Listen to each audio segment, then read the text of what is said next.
Today is Alameda County's third hackathon. It's the Alameda County Apps Challenge 2014.1. This is our third in a series of hackathons.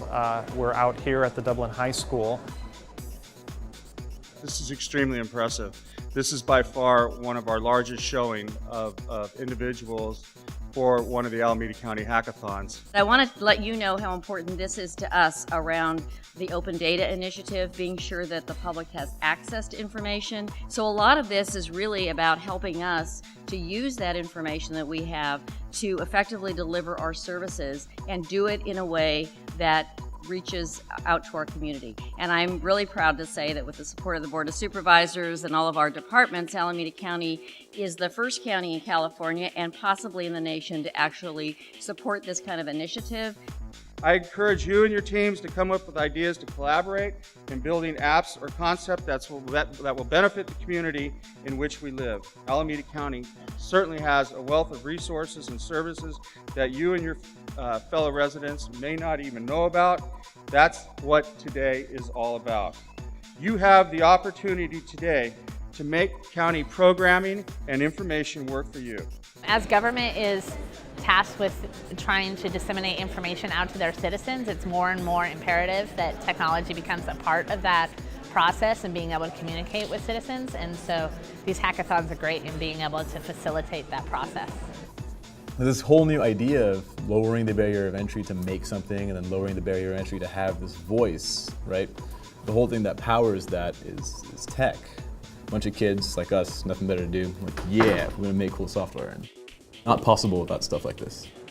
We believe that data alone isn't enough and technology alone isn't enough, and it's really only when you combine the two and then provide really great context and storytelling around data that you can actually impact citizens' lives. We've seen applications that explore budget, we've seen applications that encourage people to recycle more, we've seen applications that help people figure out where to buy a house, and so we've seen all kinds of creative different ways to combine data and applications in ways that even we didn't even ever imagine. We've put data sets out for the community to use because the community really knows what they want, and different pockets of the community want different things. So right now at this point we think that we're going to have around 20 apps by the end of the day. What we hope for is to get 2 or 3 or 4 or more very new apps that we haven't seen before that we can really use to benefit all of Alameda County. It's actually rare that we get a chance like this where we all team together, and some kids are designing the logo, some kids are coming up with the design of the app, some kids are actually coding. So we are all contributing and building something together, so it's certainly a great experience. The ACApps Challenge has always had much higher youth participation than you normally see at a data hackathon. And this is really encouraging because it really engages people in improving their world early on in a way that's positive and actually makes an impact. And it really gives people a sense of what they can do to challenge the way things work and improve the way things work. Young folks, really young folks, there's a couple of 6th graders, right, in our hackathon. For me, that's amazing. That's the future, right? This is the first one I've been to where the age range has been significantly younger. What's very interesting is that they're coming at it from a different perspective and not necessarily the same issues that we're normally dealing with at government. They're kind of seeing it with fresh eyes. So we're getting some really interesting ideas coming through because of the younger age. Today we're working on an app that can help people make safe choices for eating, because even though there's Yelp that gives you good reviews on what the service is and how good the food is, but it doesn't tell you whether they follow the violations for health safety of the county, and so that is also an important factor too. In the future, when more people are in this city, everyone's going to have technology and they're going to need an easy way to access all this information. So this is like creating easy ideas. One of the aspects of our educational program is challenge-based education. And this event is a perfect example where students have a challenge idea, they form a team, they engage in both creativity and critical thinking, and then they come back and communicate why their solution was effective. So we hope that these will be students who will help solve critical government issues in the future. A lot of people don't like sitting down and looking at code and whatnot because they think it's just zeros and ones because that's what you see on the matrix or whatever.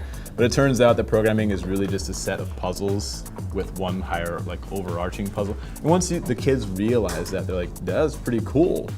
I think it's a great idea that the government's getting involved with the community, getting a hang of technology, and appealing more to the younger users. So that'll be good because it'll increase a lot more of the younger interaction with government, which is more or less needed right now. Like, there's so many people on our team, but it's fun because I get to meet so many different people. Some of these people I've known before, but some people like Ishida I just met today. One key thing that we are taking away are these relationships that we are building today. So we met all these people for the first time, and working together with them, it's great. I think after today we'll take it forward and we'll build on top of it. I see this opportunity as similar to a civic duty, similar to jury duty or a neighborhood cleanup or neighborhood watch, in that it gives you the ability to participate to the extent that you are able and can. Just having the opportunity to submit my ideas and work around with other folks in order to better the community is just one way to give back on a small scale. I'm always big about giving back to the community, and this way of helping the community modernize through use of applications was really something eye-opening to me, and I wanted to be part of it.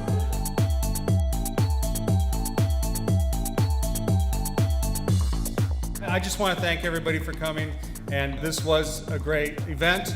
I want to thank all the participants. Everybody in this room was a winner. I did want to say something because it's a little departure from what we originally told you. You made the judges deliberate a little harder than they were supposed to. They talked a lot about each and every project, and they decided in the end that they're going to give $250 to each of our honorable mentions. The first one is that I'm going to announce is My Farmer.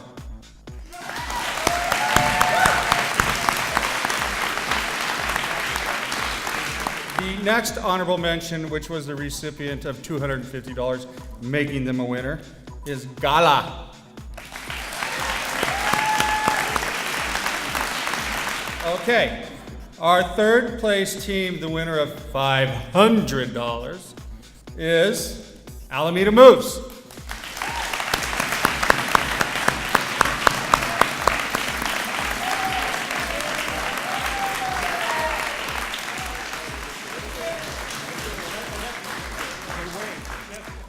Second place, $1,500. We're talking real money. Is this Biz Green?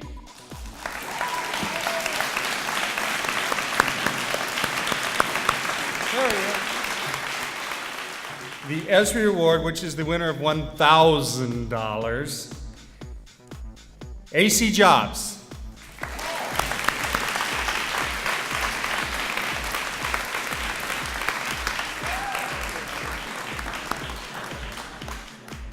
I'm talking $3,000 now, okay? AC Help.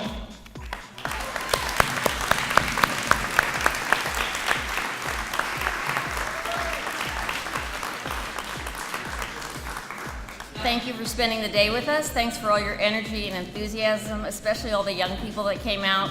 We really, really appreciate it, and it was really hard. The judges had a really hard time because there were some fantastic ideas.